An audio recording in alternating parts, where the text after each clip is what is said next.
কাঁচা পেঁপের সাথে পাউরুটি মিশিয়ে যে এত সুন্দর পিঠে তৈরি করা যায়, নিজেরা একবার বানিয়ে খেলেই বুঝতে পারবে।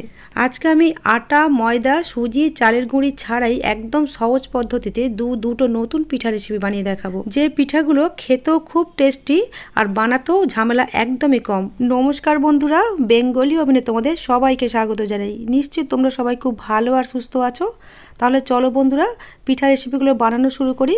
রেসিপি ভালো লাগলে একটা লাইক করে দিও, আর চ্যানেলে নতুন বন্ধু হয়ে থাকলে চ্যানেলটা সাবস্ক্রাইব করে আমার পাশেই থেকো। পিঠাগুলো বানানোর জন্য প্রথমেই আমি একটা মাঝারি সাইজের পেঁপেকে ভালোভাবে ধুয়ে খোসা ছাড়িয়ে এইভাবে গ্রেটারে গ্রেট করে নিয়েছি। হাতের কাছে যে গ্রেটারটা অ্যাভেলেবেল থাকবে সেটা দিয়ে গ্রেট করে নেওয়া যাবে।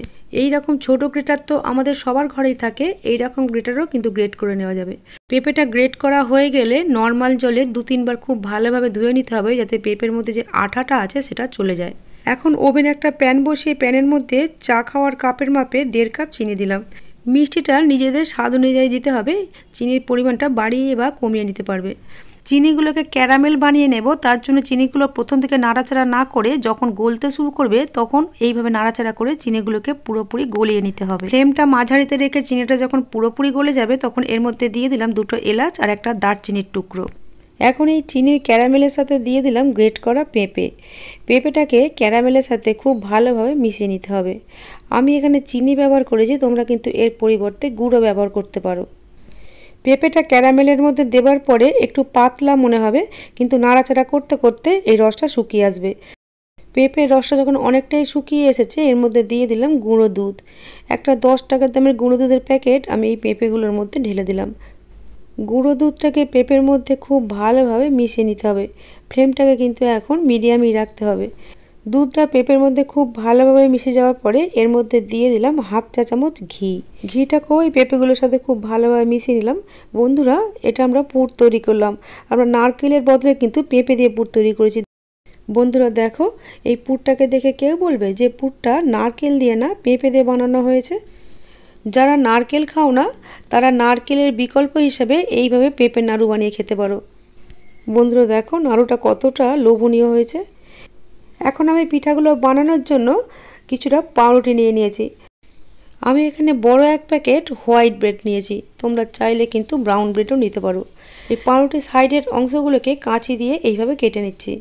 কাঁচির বদলে ছুরি দিয়েও কাটা যাবে, যার যেটা সুবিধা সে সেভাবে কেটে নেবে সাইডের অংশগুলোকে এইভাবে। একইভাবে সমস্ত পাউরুটির সাইডের অংশগুলো আমি কেটে নিয়েছি। আর এই সাইডের অংশগুলো দিয়ে কিন্তু ব্রেড ক্রাম্বস বানানো যায়। ব্রেকফাস্ট বা পকোড়াও কিন্তু এই সাইডের অংশগুলো দিয়ে বানানো যায়। পাউরুটিগুলোকে এইভাবে বেলন দিয়ে পাতলা করে বেলে নিতে হবে। আর এই বেলার জন্য কিন্তু পাউরুটিটাকে ফ্রেশ হতে হবে। পাউরুটি যদি বাসি হয় তাহলে কিন্তু এইভাবে বেলা যাবে না, ফেটে যাবে। তাই পাউরুটি কেনার সময় পাউরুটির প্যাকেটের গায়ে ডেটটা দেখে কিনতে হবে। এখন পাউরুটিগুলোকে মাঝখান থেকে এইভাবে গোল শেপে আমরা কেটে নেব। গ্লাসটা দিয়ে কাটলে অনেকটা অংশ বাদ চলে যাচ্ছিলো, তাই আমি এই কাটারটা দিয়ে কেটে নিচ্ছি। পাউরুটিগুলোকে এইরকম চৌকো রেখে ত্রিভুজ আকৃতি করেও কিন্তু পিঠাগুলো বানিয়ে নেওয়া যাবে। আমি এখানে পিঠার মতোই আকৃতি দিতে চেয়েছি, তাই গোল করে কেটে নিয়েছি। এই সাইডের অংশগুলো কিন্তু বিভিন্ন ব্রেকফাস্ট তৈরি করতে বা ব্রেড ক্রাম্বস তৈরি করতে কাজে লেগে যাবে। একটা পাউরুটির পিসের মধ্যে আগে থেকে তৈরি করে রাখা পুরটা কিছুটা দিয়ে কিছুটা নর্মাল জল এই পাউরুটির চারপাশ দিয়ে খুব ভালোভাবে লাগিয়ে নিয়ে এভাবে মুখটাকে ভালো করে বন্ধ করে দিয়েছি। দেখো, মুখটা খুব ভালোভাবে কিন্তু সিল হয়ে গেছে। একটু চেপে চেপে মুখটা বন্ধ করলে খুব ভালোভাবেই জল দিয়ে সিল হয়ে যায়। এর জন্য আলাদা করে ময়দার ঘোল বানাবার কোনো প্রয়োজন পড়ে না। বন্ধুরা দেখো, কত সুন্দর করে সিল হয়ে গেছে। এইভাবে সমস্ত পিঠাগুলোর মুখগুলো খুব ভালোভাবে চেপে চেপে বন্ধ করে সব পিঠাগুলো বানিয়ে নিয়েছি। এইভাবে পাউরুটি দিয়ে পিঠা বানালে যেমন ঝামেলাও খুব কম হয় আর তাড়াতাড়ি বানানো হয়ে যায়, আর খেতেও কিন্তু খুব সুস্বাদু হয়। এখন কিছু পিঠা আমরা ভেজে নেব আর কিছু পিঠা রেখে দেবো অন্য একটা রেসিপির জন্য। এই পিঠাগুলো ভাজার জন্য ওভেনে একটা প্যান বসিয়ে তার মধ্যে কিছুটা তেল দিয়েছি। তেলটাকে খুব বেশি গরম করার দরকার নেই, মাঝারি হিটে যখন হালকা গরম হবে তখন ফ্লেমটাকে লো করে দিয়ে পিঠাগুলো দিয়ে দিতে হবে। এটাকে বেশি গরম করলে কিন্তু পিঠাগুলো খুব তাড়াতাড়ি লাল হয়ে যাবে। পিঠার দু পিঠই হালকা করে ভাজতে 1 মিনিটের থেকেও কম সময় লাগে। আমি এখানে হালকা করে ভেজেছি, তোমরা চাইলে কিন্তু ডিপ কালার করে ভাজতে পারো। পিঠাগুলোকে হালকা করে ভেজে তেল থেকে একটা প্লেটের মধ্যে তুলে নিলাম। এখন আমি একটা চিনির সিরা বানিয়ে নেব। তার জন্য ওভেনে একটা প্যান বসিয়ে এরকম ছোট একটা কাপের মাপে 1/2 কাপ চিনি দিলাম, আর ওই কাপটার মাপে 1/2 কাপ জল দিয়েছি। অর্থাৎ যতটা চিনি ঠিক ততটাই জল দিয়েছি। আর এই শিরার মধ্যে দিয়ে দিলাম একটা দারুচিনির স্টিক আর একটা এলাচ। এলাচের মুখটা আমি খুলে দিয়েছি। চিনিটা এখন জলের সাথে মিশে যাওয়া পর্যন্ত অপেক্ষা করতে হবে। চিনিটা জলের সাথে ভালোভাবে মিশে গেলে অল্প একটু শিরা হাতের আঙুলের মধ্যে নিয়ে দেখতে হবে। শিরাটা যদি হালকা চিটচিটে বলে মনে হয় তাহলে বুঝতে হবে যে শিরাটা একদম পারফেক্ট তৈরি হয়ে গেছে। এই সময় ফ্লেমটাকে অফ করে দিতে হবে। আমরা যেহেতু অল্প পরিমাণে শিরা বানিয়েছি, তাই প্লেট থেকে পিঠাগুলোকে একটা বাটির মধ্যে নিয়ে গরম শিরাটা পিঠাগুলোর মধ্যে দিয়ে দিলাম। এইভাবে বাটির মধ্যে বা ডিপ জাতীয় কোনো জায়গায় ভিজালে অল্প শিরায় পিঠাগুলো খুব ভালোভাবে ভিজে যাবে। এখন চাপা দিয়ে 20 থেকে 25 মিনিটের জন্য রেখে দিলাম। পিঠাগুলো ভিজতে থাক, ততক্ষণ আমরা আরও একটা পিঠা বানিয়ে নিই। এর জন্য ওভেনে একটা প্যান বসিয়ে প্যানের মধ্যে কিছুটা দুধ দিয়েছি, দিলাম একটা তেজপাতা, 2টো এলাচ আর দিলাম স্বাদ মতো চিনি। সব কিছুকে ভালোভাবে মিশিয়ে নিয়েছি। আমরা একটা বাটির মধ্যে 1 টেবিল চামচ চালের গুঁড়ি নিয়েছি। দুধটা যখন উষ্ণ গরম হবে তখন কিছুটা দুধ নিয়ে এই চাল গুঁড়ির মধ্যে দিয়ে চাল গুঁড়িটার সাথে দুধটাকে ভালোভাবে মেশাতে হবে। দুধটা যখন ফুটতে শুরু করবে তখন ফ্লেমটাকে লো করে দিয়ে এই চাল গুঁড়ি মেশানো দুধের মিশ্রণটা ফুটন্ত দুধের মধ্যে দিয়ে ভালোভাবে মিশিয়ে নিতে হবে দুধের সাথে। এই চাল গুঁড়িটা দেওয়ার ফলে দুধটা খুব তাড়াতাড়ি ঘন হয়ে যাবে। খাওয়ার সময় কিন্তু বোঝাও যাবে না যে এর মধ্যে চালের গুঁড়ি দেওয়া আছে। আমাদের দুধটা রেডি হয়েই গেছে। ফ্লেমটা অফ করে দিয়ে এটাকে নামিয়ে নিলাম। দুধটাকে হালকা ঠান্ডা করে নিতে হবে। এদিকে আমরা যে পিঠাগুলোকে রসের মধ্যে ভিজিয়ে রেখেছিলাম 20 মিনিট হয়ে গেছে। 20 মিনিট পরে দেখো বন্ধুরা, শিরাটা কিন্তু অনেকটাই সোক করে নিয়েছে।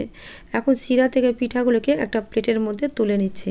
আরও কিছুক্ষণ রেখে দিলে যেটুকু শিরা বাটির মধ্যে পড়ে রয়েছে ওই শিরাটুকুও সোক করে নেবে। যে সকল বন্ধুরা আগে থেকে আমার চ্যানেলটা সাবস্ক্রাইব করে রেখেছো তাদেরকে জানাই অসংখ্য ধন্যবাদ ও আন্তরিক ভালোবাসা।